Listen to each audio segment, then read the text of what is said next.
하나님의 말씀은 창세기 46장 1절에서 3절, 47장 1절에서 9절까지 있는 말씀입니다.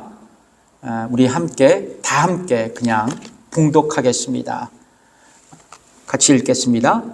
이스라엘이 모든 소유를 이끌고 발행하여 브엘세바에 이르러 그 아비 이삭의 하나님께 희생을 드리니 밤에 하나님이 이 상 중에 이스라엘에게 나타나시고 불러 가라사대 야곱아 야곱아 하시는지라. 야곱이 가로되 내가 여기 있나이다 하매 하나님이 가라사대 나는 하나님이라. 내 아비의 하나님이니 애굽으로 내려가기를 두려워 말라. 내가 거기서 너로 큰 민족을 이루게 하리라. 요셉이 바로에게 가서 고하여 가로되 나의 아비와 형들과 그들의 양과 소와 모든 소유가 가나안 땅에서 와서 고센 땅에 있나이다 하고 형들 중 5인을 택하여 바로에게 보이니 바로가 요셉의 형들에게 묻되 너희 생업이 무엇이냐. 그들이 바로에게 대답하되 종들은 목자이온데 우리와 선조가 다 그러하니이다 하고 그들이 또 바로에게 고하되 가나안 땅에 기근이 심하여 종들의 때를 칠 곳이 없기로 종들이 이곳에 우거하러 왔사오니 청컨대 종들로 고센 땅에 거하게 하소서. 바로가 요셉에게 일러 가로되 내 아비와 형들이 내게 왔은즉 애굽 땅이 내 앞에 있으니 땅의 좋은 곳에 내 아비와 형들로 거하게 하되 고센 땅에 그들로 거하게 하고 그들 중에 능한 자가 있는 줄을 알거든 그들로 나의 짐승을 주관하게 하라. 요셉이 자기 아비 야곱을 인도하여 바로 앞에 서게 하니 야곱이 바로에게 축복하며 바로가 야곱에게 묻되 내 연세가 얼마뇨. 야곱이 바로에게 고하되 내 나그네의 길의 세월이 130년이니이다. 나의 연세가 얼마 못되니 우리 조상의 나그네의 길의 세월에 미치지 못하나 험악한 세월을 보냈나이다 하고. 아멘. 오늘 본문의 말씀으로 위대한 시작 17번째, 당신은 천국을 사모하는 순례자이십니까? 한번 따라해 보실까요? 당신은 천국을 사모하는 순례자이십니까? 여러분 동의하십니까? 아멘. 예. 요셉이 바로 왕의 꿈을 해석한 대로 애굽에 7년 풍년이 있은 후 7년 흉년이 시작되었습니다. 애굽뿐만 아니라 주변 국가들도 기근으로 백성들이 고통을 받았습니다. 이윽고 야곱의 아들들은 양식을 구하기 위해서 어디로 내려갑니까? 애굽으로 내려갔고 애굽의 총리가 된 요셉을 만나게 됩니다. 요셉은 그들을 보고 형들인 줄 알았지만 형들은 요셉을 알지 못했습니다. 요셉은 형들과의 만남을 통해 즉시 자신의 신분을 밝히고 그들과 화해하거나 아니면 그들에게 복수할 수도 있었습니다. 그러나 요셉은 그렇게 하지 않았습니다.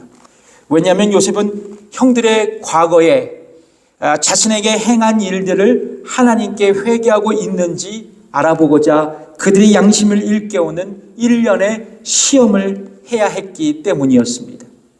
마침내 시험을 통해 요셉은 형들이 많이 변해가고 있음을 알게 되었습니다.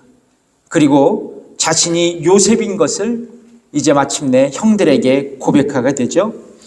요셉의 형들이 애굽에 왔다는 소식이 바로 왕에게 알려졌습니다. 바로 왕은 야곱과 그의 아들들에게 애굽의 기름진 땅을 주도록 배려를 했습니다. 요셉의 형들은 바로 왕이 하사한 수레 그리고 양식, 의복 그리고 각종 예물을 가지고 고향 땅에 돌아가게 됩니다. 그리고 아버지 야곱에게 이제 요셉이 살아있고 그가 그 나라의 총리가 되었다고 말합니다. 야곱은 그 말을 듣고 잠시 어리둥절했습니다. 어리둥절했어요. 성경은 어리둥절이라고 나오지만 의심했다는 거예요. 야곱의 아들들의 말을 의심했다는 겁니다. 그런데 요셉이 보낸 수레를 보고 나서야 아들들이 진실을 말하고 있다는 것을 확신하게 되었습니다. 그리고 야곱은 내가 죽기 전에 가서 야곱을 보겠다고 말하며 애굽으로 갈 마음의 준비를 하게 됩니다. 이제 야곱은요, 자신의 가족들과 그의 모든 소유를 이끌고 헤브론에서 애굽으로 출발하게 됩니다. 자, 이 그림이죠. 그러니까 야곱의 일가는 지상 최대의 기근을 피해서 애굽으로 해외 이민을 가게 된 것입니다. 여러분들이 미국 땅에 건너왔을 때의 그 이민의 그 시기를 기억하십니까? 저는 아주 생생합니다. 여러분, 애굽으로 이민을 가는 야곱의 심정 어땠을까요? 한번 기억해 보세요. 아마도 기근으로 굶어 죽지 않고 살아갈 수 있다는 안도감, 그리고 요셉을 만난다는 기대감, 그리고 낯선 곳을 가야 한다는 두려움과 설레임이 그의 마음에 작용되었을 것입니다. 그러나 야곱에게 애굽으로 내려가는 길은 마냥 즐거운 시간만은 아니었습니다. 왜냐하면 애굽으로 가는 것은 하나님께서 자신의 할아버지 아브라함과 아버지 이삭에게 주시기로 약속하신 가나안 땅을 포기하는 것을 의미했기 때문입니다. 그래서 야곱에게 있어서 이 시간은 영적인 고뇌와 선택이 요구되는 결단의 시간이 되었던 것입니다. 성도 여러분, 저와 여러분이 걸어가는 인생의 여정에는 예외 없이 선택의 시간이 찾아옵니다. 여러분 동의하십니까? 그러니까 이런 선택의 시간들이 이어져서 우리의 일생을 만들어가는 것입니다. 즉, 무엇을 입어야 할지, 무엇을 먹어야 할지, 누구를 만나야 할지, 어떻게 말해야 할지, 우리가 어떤 일을 해야 할지 말입니다. 그리고 선택 후에는 우리는 두 가지의 결과를 직면하게 됩니다. 하나는 탁월한 선택으로 좋은 결과가 나에게 찾아올 수 있다는 것입니다. 그리고 또 다른 하나는 잘못된 선택으로 나쁜 결과가 나에게 찾아올 수 있다는 것입니다. 이런 선택이 요구되는 변화의 시기에 야곱은 먼저 하나님께 나아갑니다.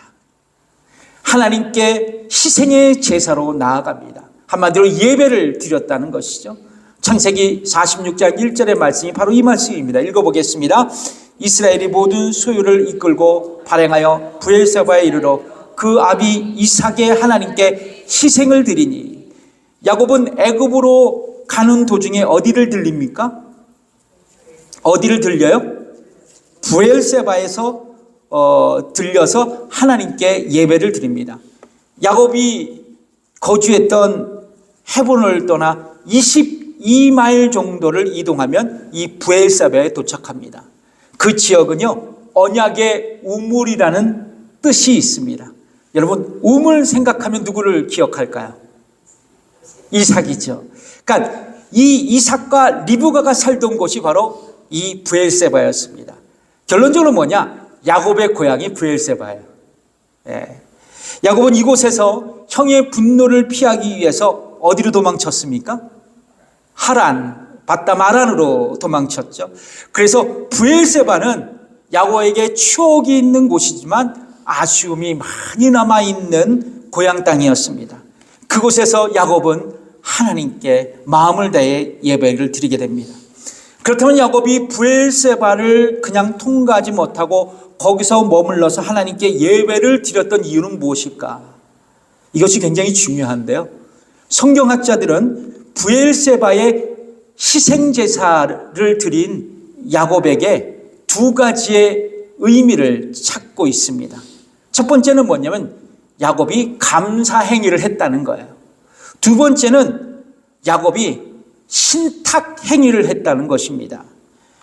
다시 말하자면 야곱은 그동안 가나안 땅에서 자기를 지켜주시고 함께 하셨던 하나님께 애굽으로 가기 전에 감사의 예배를 드렸다는 거예요. 자, 한 걸음 더 나아가 그동안 그토록 중요하게 믿음으로 소망하며 붙들어왔던 가나안 땅을 떠나면서 다시 한번 하나님의 의중, 하나님의 뜻을 묻는 기도를 야곱이 드렸다는 것입니다. 신탁의 기도를 드렸다는 거예요. 그리고 야곱은 아마도 이렇게 하나님께 질문하는 기도를 올렸을 것이라고 저는 추정하고 있습니다. 어떻게 기도를 드렸나? 하나님, 저는 지금 가나안 땅을 떠나고 있습니다. 저의 모든 상황으로 볼 때 애굽으로 떠날 수밖에 없는 형편입니다. 그러나 하나님께서는 지금까지 어떤 경우에도 가나안 땅을 떠나지 말라고 말씀하셨습니다. 그런데 이렇게 가나안 땅을 떠나도 제가 되겠냐는 것입니다. 혹시 이것이 믿음의 삶을 포기하는 행동은 아닐까요? 이렇게 가나안 땅을 떠나고 나면 이 땅을 저에게 주시겠다고 하신 당신의 약속이 무효가 되는 것은 아닙니까?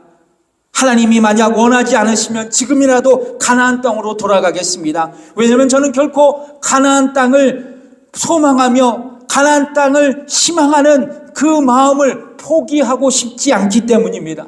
오 하나님, 저는 어떻게 하면 좋을까요? 저의 길을 인도해 주옵소서. 아마도 이런 기도의 제목으로 하나님께 올리지 않았나 저는 추정해 봅니다. 그렇습니다. 사랑하는 성도 여러분, 급격한 변화의 시기, 최선의 선택이 요구될 때 저와 여러분은 무엇인가를 선택하게 됩니다. 특별히 야곱과 같이 인생의 전환점이 될 수 있는 중요한 변화의 시점이 있을 것이고, 평범한 선택이 요구되는 일반적 상황도 있을 것입니다. 그렇다면 선택의 시간, 야곱처럼 무엇보다도 우리는 무엇을 해야 되냐? 하나님께 기도해야 한다는 거예요. 하나님의 선하신 뜻을 기도로 여쭈어 볼 수 있어야 된다는 거예요. 기도의 재단을 쌓을 수 있어야 된다는 겁니다. 어느 때요? 선택의 순간. 그렇다면 우리에게 탁월한 선택을 할 수 있도록 저와 여러분에게 지혜를 주시고 하나님은 우리에게 최선의 응답을 하실 것입니다. 어떻게 할 수 있냐고요? 창세기를 보면 알 수 있어요. 창세기 46장 3절에 있는 말씀을 읽겠습니다. 시작. 하나님이 가라사대 나는 하나님이라 내 아비의 하나님이니 애굽으로 내려가기를 두려워 말라. 내가 거기서 너로 큰 민족을 이루게 하리라. 그렇습니다. 선택의 기로에 있었던, 그래서 기도하는 야곱에게 하나님은 어떻게 말씀하세요? 애굽으로 내려가기를 두려워하지 말라라고 응답하시면서 뭐라고 추가로 말씀하십니까? 내가 거기서 너로 큰 민족을 이루게 하시겠다고 말씀하는 것입니다. 여러분, 흥미로운 것은 하나님은 과거 애굽 땅에 기근이 왔을 때 이삭이 애굽으로 가려는 것을 막으셨어요. 그러니까 야곱의 아버지 이삭이 애굽으로 내려가는 것을 하나님께서 막으셨다는 거예요. 자, 창세기 26장 2절에 있는 말씀이거든. 읽겠습니다. 여호와께서 이삭에게 나타나 가라사대 애굽으로 내려가지 말고 내가 내게 지시한 땅으로 가라. 그런데 이제 야곱에게 애굽으로 가라고 말씀하십니다. 이삭에게 가지 말라 했는데 하나님은 야곱에게 가라는 거예요. 여러분, 하나님이 이랬다 저랬다 하시는 변덕쟁이이십니까? 네, 결코 아닙니다. 이 지점에서 우리는 또 하나의 영적인 레슨을 받을 수 있어요. 그것은 바로 우리가 살아가는 모든 시간은 하나님께서 모든 것을 계획하시고 그분의 시간표대로 운행하신다는 것입니다. 그러니까 하나님의 시간상 이삭의 시대는 애굽으로 내려가면 안 되는 때였어요.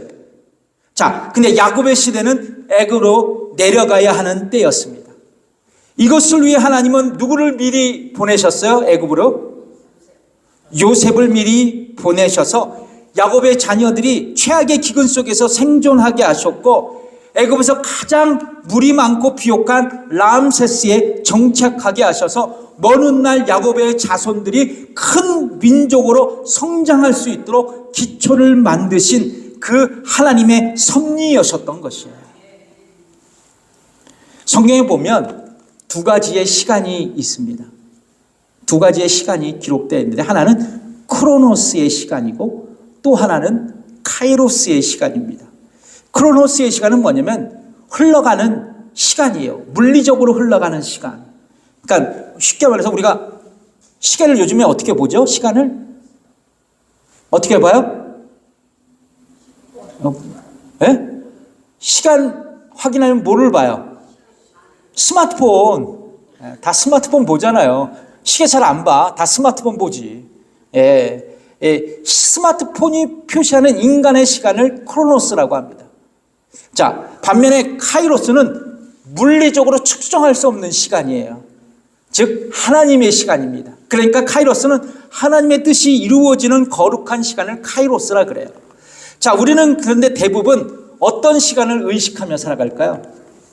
네? 한번 생각해 보세요. 크로노스예요? 카이로스예요? 크로노스예요.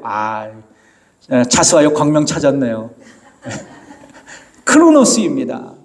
즉 나에게 고난이 오고 어려움에 직면하며 나의 삶이 고달프다고 신세한탄하며 내 인생은 실패한 인생이라고 그렇게 고백하죠. 크로노스의 시간을 보면 그래요. 그런데요, 여러분, 믿는 신자들은 크로노스의 세계관이 아니라 카이로스의 세계관을 가져야 한다는 거예요. 그러니까 내가 비록 고난 중에 있고 역경 중에 처해 있지만 하나님은 이러한 다양한 어려움을 통해 나를 연단하셔서 하나님의 때, 카이로스 때에 나를 향하신 당신의 선하신 뜻을 이루어 주신다는 것입니다. 그래서 여러분, 고난도 역경도 모두가 하나님의 뭐예요? 은혜이고 감사이라는 것입니다. 이것이 바로 믿는 신자들이 가져야 할 카이로스의 세계관이에요. 한번 여러분 예를 들어볼까요? 복음서에 보면, 특별히 마가복음에 보면 어느 날 예수님의 제자들이 갈릴리 호수를 건너기 시작합니다. 그런데 갈릴리 호수에 익숙했던 어부 출신의 제자들마저도 감당할 수 없는 풍랑을 만나게 됩니다. 예수님의 제자들은 이 풍랑이 넘실거리는 갈릴리 호수 한복판에서 괴로이 노를 짓고 있었어요. 제자들은 큰 풍랑으로 인해 모두가 기진맥진되었습니다. 아마도 제자들은 우리가 풍랑과 더불어 싸우시는데 저 건너편으로 가라는 우리 선생님 예수님은 지금 어디 계시냐고 불평했을지도 모릅니다. 이윽고 예수님은 풍랑이 넘실거리는 그 갈릴리 호수 한복판으로 걸어서 제자들에게 다가오시죠. 이 말씀이 마가복음 6장 48절에 기록되어 있습니다. 읽겠습니다. 바람이 밤 4경쯤에 바다 위로 걸어서 저희에게 오사. 유대인의 시각으로 밤 4경은 새벽 3시예요. 새벽 3시. 새벽 3시쯤 예수님은 풍랑으로 고통당하는 제자들에게 찾아오셨습니다. 보통 크로노스의 세계관을 가지신 분들은 이렇게 생각할지도 몰라요. 오시려면 빨리 오시지. 오시려면 빨리 오시지. 왜 제자들이 다 죽어갈 때까지 기다리셨다가 그때 비로소 짠 주님이 오셨을까? 여러분, 마음에 동의가 되십니까? 크로노스의 세계관을 가지신 분들은 다 이렇게 생각하실 거예요. 저는 이 부분을 생각하면서 묵상하면서 상상해 봤어요. 예수님은 어쩌면 풍랑 속에 있는 당신의 제자들이 생존을 위해 괴로이 노젓는 것을 보시고 한참 기다리셨다가 더 이상 제자들이 자신의 힘으로 도저히 풍랑을 극복할 수 없다는 것을 깨닫고 그들이 온전히 주님을 의지하며 주님 살려주세요 부를 때까지 그때를 그 카이로스의 시간을 기다리실지도 모른다는 것이에요. 그렇습니다. 여러분, 우리도 마찬가지인 것 같아요. 우리가 인생의 풍랑으로 고통당할 때 기도해요. 주님의 도우심을 간구합니다. 근데 응답되지가 않아요. 반대로 고통만 더 가중됩니다. 이런 경우가 있잖아요. 산 넘어 산, 산 넘어 산, 물 넘어 물. 그래서 우리는 주님이 어디 계시냐고 불평하고 원망합니다. 그러나 여러분, 이것만 한 가지 꼭 기억해 주세요. 주님은 우리가 인생의 도상에서 만나는 광풍 속에서 자신의 힘을 빼고 온전히 주님을 의지하며 도우심을 간구하기를 원하신다는 것입니다. 이것을 위해 주님은 나의 힘이 완전히 빠질 때 그때를 카이로스의 하나님의 시간을 기다리고 계신다는 거예요. 제가 한국에서 군대 생활할 때 여름이면 남한강에서 전투 수용 훈련을 했습니다. 보통 하계 특공이라 그래요. 그런데 이 전투 수용을 하면 사회에서 엄마가 조금 생각 있는 엄마들은 이제 그 자녀들에게 수용을 레슨 시키거든요. 그런 군인들은 전투 수용을 잘해요. 그런데 수용 못하는 병사들은 맥주병 신세가 됩니다. 이런 병사들이 물에 빠지면 과간이 아니에요. 장난이 아닙니다. 살려달라고 이쪽 저쪽에서 허우적거리면서 살려달라고 막 아우성을 쳐요. 그런데 수용 조교들이 허우적대는 병사를 바로 구조하지 않습니다. 왜냐하면 구조하는 조교의 머리나 팔을 붙들고 같이 물에 빠지는 경우가 생겨요. 아주 위험한 상황이 펼쳐집니다. 그래서 수용 조교들은 물에서 허우적대는 병사가 조금 힘이 빠질 때까지 기다렸다가 뒤에서 돌아가서 어깨를 붙들고 붙잡고 물속에서 끄집어냅니다. 이게 이 구조 방법이었어요. 그렇습니다. 여러분, 우리가 인생의 풍랑을 만나서 허우적댈 때 주님은 온전히 내 힘을 빼라, 내 경험을 포기하라, 그리고 나만 바라보라고 할 때 비로소 우리에게 다가오셔서 손을 내시고 우리를 도와주실 수 있다는 겁니다. 그리고 하나님은 우리의 인생에서 몰아치는 광풍을 그치게 하실 거예요. 그러면 여러분, 내가 지금 인생의 광풍 가운데 있지만, 고난 가운데 있지만 별로 나아질 기미가 보이지 않고 주님의 응답이 없다면 이것은 결코 기도 응답의 거절이 아니라는 거예요.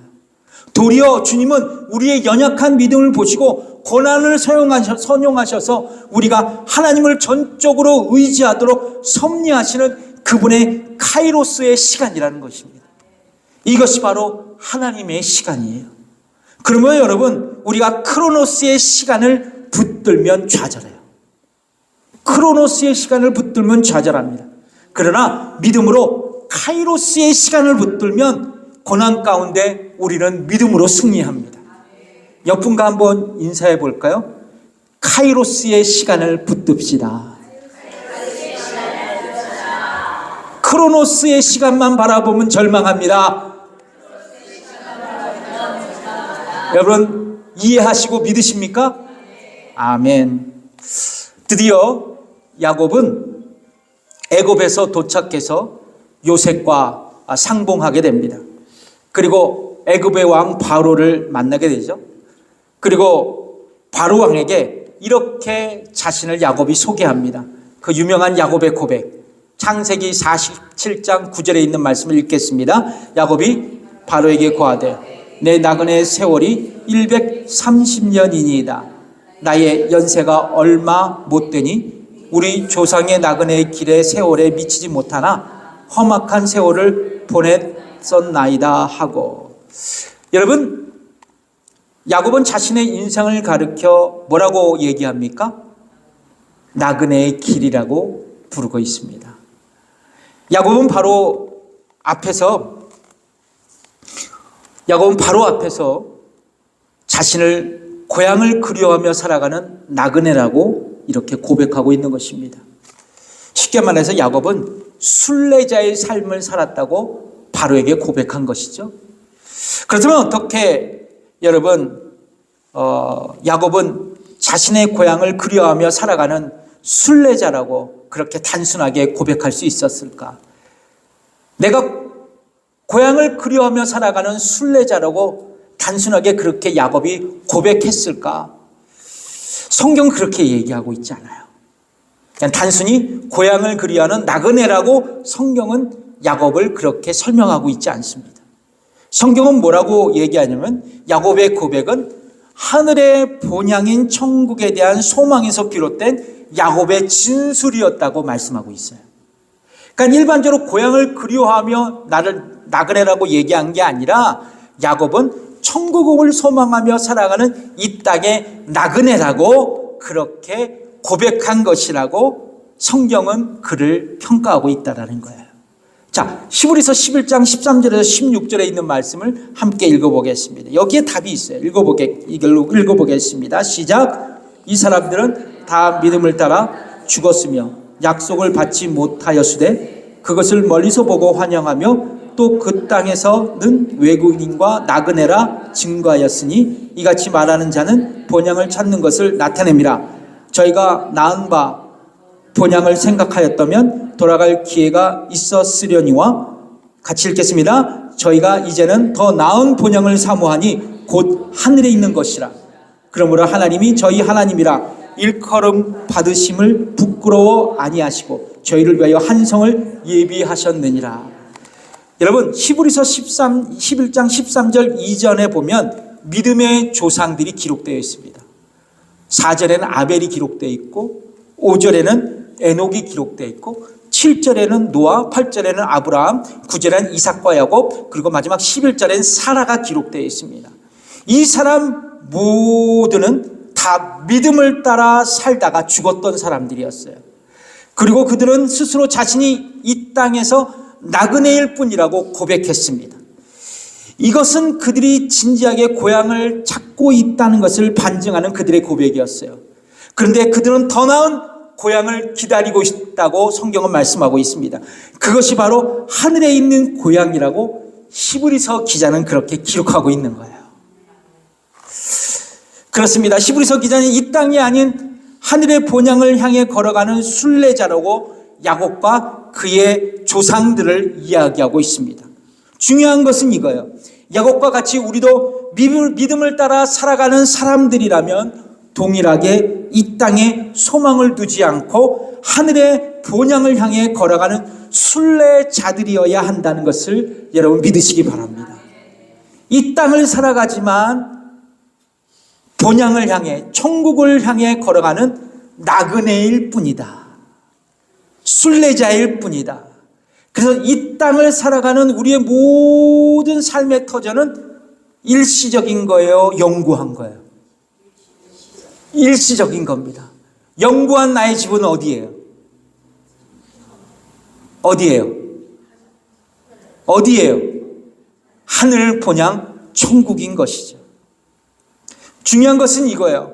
다시 말씀드리면 야곱과 같이 우리도 믿음을 따라 살아가는 사람이라면 동일하게 이 땅에 소망을 두지 않고 하늘 본향을 향해, 천국을 향해 걸어가는 순례자들이어야 한다는 것입니다.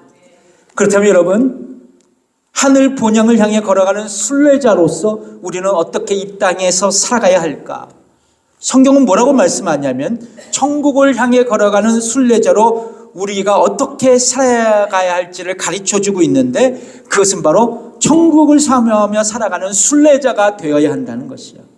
천국을 사모하는 순례자. 천국을 사모하는 순례자. 바라보는 것과 사모하는 것은 달라요. 여러분 믿으십니까?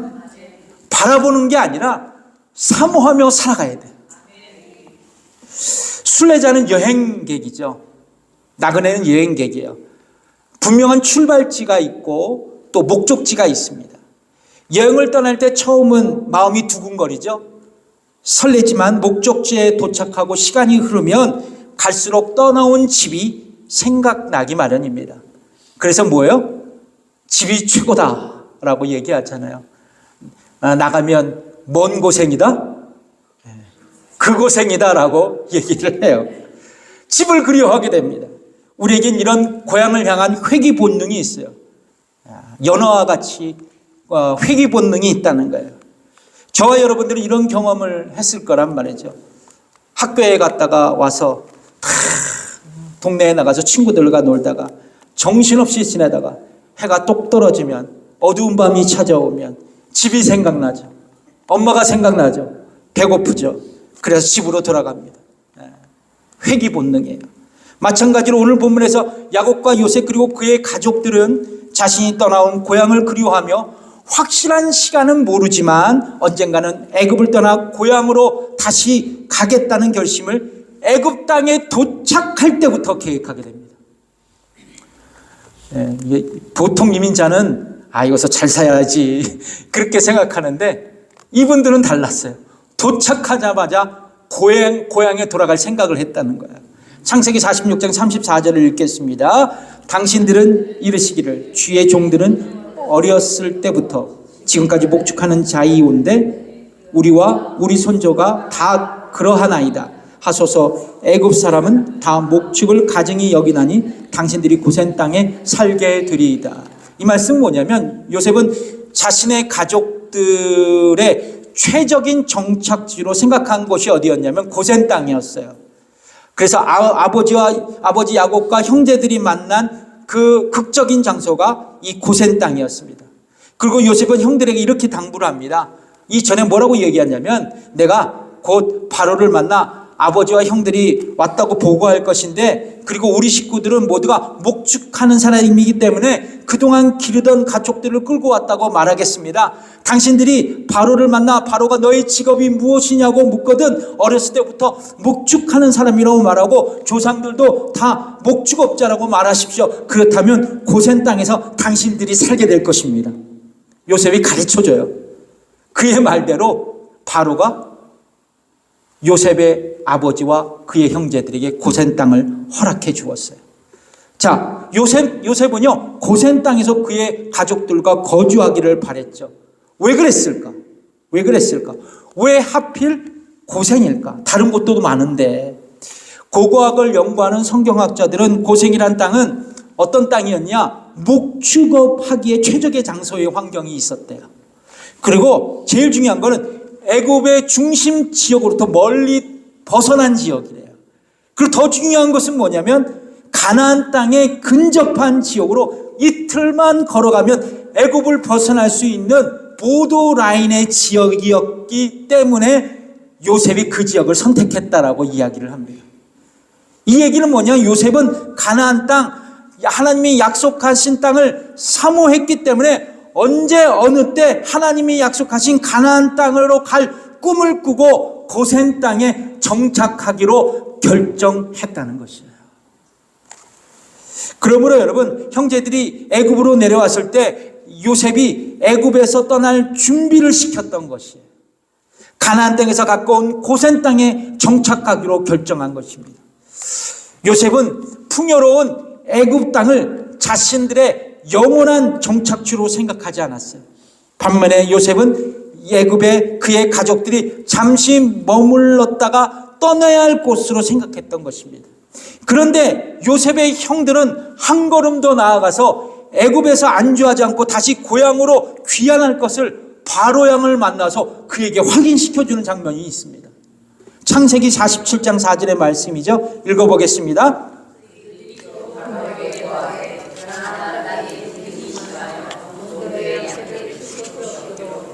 종들이 이곳에 거류하고자 왔사오나 원하건대 종들로 고센 땅에 살게 하소서. 요셉의 형제들은 바로에게 말하죠. 가나안 땅의 기근이 심하기 때문에 목축업을 할 수 없어서 이곳에 뭐 하고자 왔다고요? 거류하고자 왔다. 말이 좀 어렵죠. 이 거류하고자라는 단어의 히브리어는 구루입니다. 구루. 의미는 나그네로서 잠시 머물다라는 뜻이에요. 정착한다는 뜻이 아니라 잠시 임시로 머물다는 것입니다. 요셉의 형제들은 기근이 끝날 때까지 잠시 애굽에 머물러 왔다고 바로 왕에게 그렇게 설명했던 것이죠. 그러니까 야곱도 요셉도 동일하게 요셉의 형들도 가나안 땅만이 자신들의 영구한 도성임을 바로에게 선포했다는 것입니다. 사랑하는 성도 여러분, 그리스도인들은 비록 이 땅에 살아가지만 천국을 향해 가는 순례자들입니다. 하나님이 약속해 주신 하늘 본향을 믿고 사모하며 나가야 할 천국의 시민들이라는 것이죠. 그렇다면 여러분, 천국의 시민으로서 이 땅의 삶이 아닌 영원한 나라를 사모하고 있느냐는 것입니다. 아주 중요한 질문이에요. 혹시 지금 애굽에 너무 잘 적응한 나머지 천국의 소망함을 다 뺏겨버린 그런 형편은 아니시라는 거예요. 그 형편이 아니십니까? 라는 질문입니다. 오늘 살아간 저와 여러분의 문제가 바로 여기에 있는 거예요. 천국을 사모해야 할 순례자인 저와 여러분이 천국을 사모하고 있지 않다는 것입니다. 바라보고 기억하지만 사모하지 않고 있다는 거예요. 그 결과 우리는 무기력한 그리스도인으로 전락해버렸어요. 인생의 광풍이 몰아칠 때 우리는 쉽게 절망하고 그리고 좌절하는 것이에요. 사랑하는 성도 여러분, 우리의 믿음의 선배들은 천국을 사모하면서 온갖 고난 가운데 승리했다는 것을 기억하십시오. 스데반 집사를 생각해 보실까요? 자기에게 준비된 하늘의 영광을 보면서 순교를 기꺼이 받아들였어요. 그리고 복음 때문에 천국을 바라보며 초대교회 성도들은, 기독교 초기 성도들은 사회자에게 찢기고 칼로 목베임을 당했습니다. 그래도 복음을 전했어요. 그들에게 천국의 소망이 있기 때문이었습니다. 그리고 여러분 기억하실지 몰라요. 이민 초기에 살았던 우리의 이민 초기 선배들, 그들은 엄청난 생활고에 시달렸죠. 지금은 세븐데이를 일하시는 분들이 많지 않아요. 근데 예전에는 세븐데이를 일하는 게 일상이었습니다. 그러면서도 힘들고 어려운 이민 생활을 어떻게 견뎌냈냐? 은혜가 풍성한 천국을 소망하며 순례자의 길을 걸어왔기 때문이었어요. 그렇다면 지금 우리는 왜 그렇게 살아가지 못할까라는 것입니다. 왜 그렇게 살아가지 못할까? 여러분 이런 생각 해보셨나요? 왜 그러면 이런 생활을 우리가 왜 천국을 소망하며 살아가지 못할까? 예전에는 그랬는데 이 땅이 너무 좋기 때문입니다. 애굽의 풍성한 삶이 나에게 있기 때문이에요. 쉽게 말해서 우리가 너무나 배불러 있기 때문입니다. 고급 몰에 가면 바로 거기가 천국 같아요. 그렇죠? 좋은 게 다 있어. 그리고 좋은 물건이 산더미처럼 쌓여 있습니다. 고급 식당이나 레스토랑에 가면 세상의 모든 것이 몽땅 모여 있는 것 같아요. 유튜브를 보면 세상에 먹을 게 너무 많아. 한국에 가도 다른 데에 가도 다 먹방이야. 그리고 최첨단 시설을 갖춘 병원이 가면 어떤 병이라도 다 치료받을 것 같아. 이런 풍요로운 환경 속에서 어떻게 우리가 천국을 소망하며 살아갈 수 있을까? 원하기만 하면 모든 것을 손에 쥘 수 있는데 어떻게 천국을 바라보며 살아갈 수 있을까? 그 생각을 했어요. 사랑하는 성도 여러분, 우리가 천국을 생생하게 느낄 수 있는 것은 우리가 고난 가운데 있을 때예요. 여러분 동의하십니까? 우리가 고난 가운데 있을 때 천국을 바라볼 수 있더라고요. 우리가 고난받을 때 역설적으로 나에게 천국이 가까이 오는 거예요. 그렇습니다. 우리가 가난해져야 천국을 사모할 수 있어요. 그래서 성경은 이렇게 말씀하고 있지 않습니까? 심령이 가난한 자에게 복이 있나니 천국이 뭐예요? 저희 것이다. 사랑하는 성도 여러분, 그래서 우리의 삶이 풍성하지만 도리어 우리의 심령은 주님 앞에 낮아져야 돼요. 겸손해져야 합니다. 가난해져야 돼요. 그리고 늘 하나님께 나를 불쌍히 여겨달라고, 나를 긍휼히 여겨달라고 하나님 앞에 가난한 마음으로 나갈 수 있어야 돼요. 사랑하는 성도 여러분, 여러분 천국을 사모하는 영성을 소유하기를 원하십니까? 여러분 낮아지십시오. 여러분의 마음이 가난해지세요. 그리고 하나님을 붙드십시오. 그것이 천국을 사모하는 영성이 여러분의 영성이 될 줄 믿습니다. 기도하겠습니다.